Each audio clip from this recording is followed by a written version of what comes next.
प्रिय मित्रों, सादर नमस्कार। आप सबका मेरे YouTube channel nature and environment blog में स्वागत है। साथियों, जैसा कि आप सब जानते हैं कि मेरा चैनल प्रकृति पर्यावरण से जुड़ा हुआ है, तो मुझसे संबंधित महत्वपूर्ण जानकारियां लेकर के आप सबके सामने प्रस्तुत होते हैं। तो मित्रों, आज का जो मेरा विषय है, महत्वपूर्ण विषय है, वह है about air pollution. Air pollution के बारे में आज हम जानेंगे साथियों। तो आइए जानते हैं, देर न करते हुए वीडियो की तरफ बढ़ते हैं। तो मित्रों, एयर पॉल्यूशन का अर्थ है वायु में ऐसे हानिकारक तत्वों का मिलना जो मानव जीवन, पर्यावरण और जीव जंतुओं के लिए खतरनाक होते हैं। यह प्रदूषण प्राकृतिक या मानवीय गतिविधियों के कारण हो सकता है। आजकल वायु प्रदूषण एक गंभीर वैश्विक समस्या बन चुका है, जो कई तरह की बीमारियों, जलवायु परिवर्तन और पारिस्थितिकी तंत्र के असंतुलन का कारण बना हुआ है।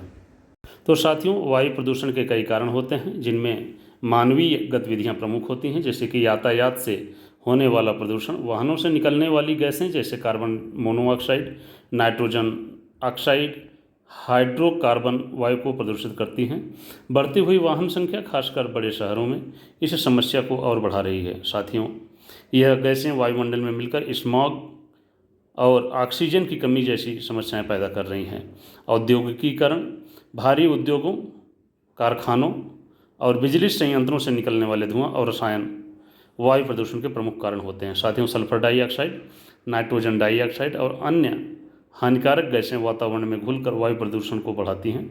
साथियों, औद्योगिक गतिविधियां न केवल गैसों का उत्सर्जन करती हैं, बल्कि धूल और रासायनिक तत्व भी वायु में मिलाते हैं, जिससे प्रदूषण और गंभीर हो जाता है। साथियों, कृषि जलाना, जैसे कि आजकल आप लोग सुन रहे हैं कि लोग ज़्यादा से ज़्यादा किसान पराली जला रहे हैं कि खेतों में, तो किसानों द्वारा खेतों की आग, स्टबल बर्निंग, जलाने की प्रक्रिया से निकलने वाले धुएं और प्रदूषक गैसें हवा में फैलती हैं।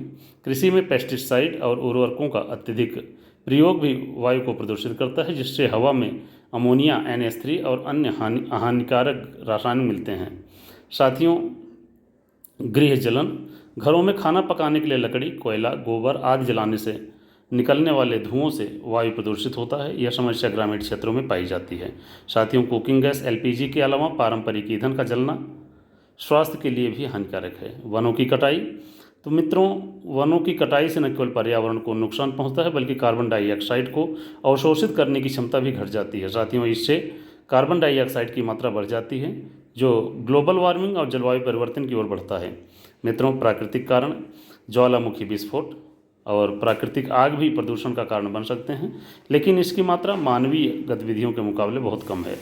तो साथियों, वायु प्रदूषण के प्रभाव, तो साथियों आइए जानते हैं कि मानव जीवन पर इसका क्या प्रभाव पड़ता है।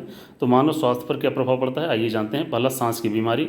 वायु प्रदूषण श्वसन तंत्र पर प्रतिकूल प्रभाव डालता है। इससे अस्थमा, ब्रोंकाइटिस, साइनस संक्रमण और फेफड़ों की अन्य बीमारियां उत्पन्न होती हैं।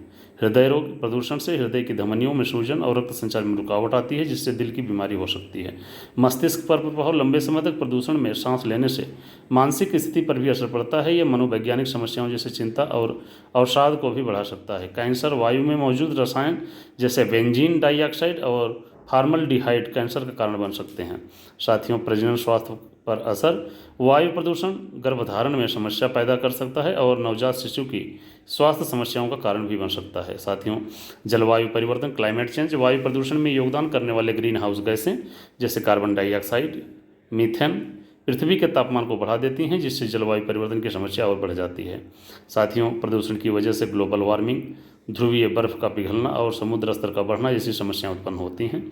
साथियों, प्राकृतिक संसाधनों का क्षरण, प्रदूषण के कारण वृष्टि में परिवर्तन आता है, जिससे अम्लीय वर्षा, एसिड रेन होती हैं, जो नदियों, झीलों और मिट्टी को नुकसान पहुंचाती हैं। साथियों, ओजोन परत को भी नुकसान होता है। जो हमारे ओजोन परत हैं, उनको भी पहुंचाने वाली जो गैसें हैं, गैसों के कारण सूर्य की खतरनाक UV किरणें पृथ्वी तक पहुंचने लगती हैं, जो कैंसर और अन्य स्वास्थ्य समस्याएं पैदा करती हैं। साथियों, वायु प्रदूषण को नियंत्रित करने के उपाय, तो आइए जानते हैं। नवीकरणीय ऊर्जा का प्रयोग करें। साथियों, सौर ऊर्जा, पवन ऊर्जा और जल ऊर्जा जैसे स्वच्छ ऊर्जा स्रोतों का उपयोग करें। जीवाश्म ईंधन जैसे कोयला और तेल का प्रयोग कम करें। सार्वजनिक परिवहन का उपयोग, वाहनों की संख्या को कम करने के लिए सार्वजनिक परिवहन प्रणाली को मजबूत करना होगा। इलेक्ट्रिक वाहन, EVs को बढ़ावा देना होगा। साथियों, औद्योगिक क्षेत्रों में प्रदूषण नियंत्रण तकनीकों का इस्तेमाल करना होगा। उत्सर्जन मानकों को कड़ा करना और प्रदूषण को कम करने के लिए सफाई तकनीकी का प्रयोग करना होगा। वृक्षारोपण करना होगा। कचरे का प्रबंधन करना होगा। साथियों, प्रदूषण नियंत्रण पर कानून और कठोरता से लागू करना होगा।